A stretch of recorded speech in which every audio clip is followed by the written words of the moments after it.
20లోన 1 తీస్తే ఎంతరా? 20లోన 90 తీస్తే ఎంతరా? 90 కదా. 20లోన 90 తీస్తే ఎంత ఉంటుంది?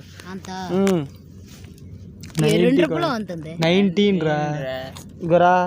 20లోన 90 తీస్తే ఎంత? తీస్తే 2 ఉంటుంది.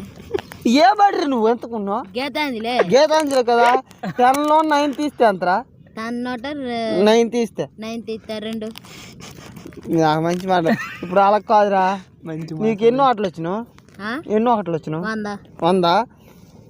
ఇప్పుడు 88 తర్వాత ఎంతరా? 88 తర్వాత ఎంత? 88 తర్వాత ఎంత? 88 తర్వాత ఎంత? 8 తర్వాత 80 తర్వాత నీ ఎస్టిమేట్ అనకలా.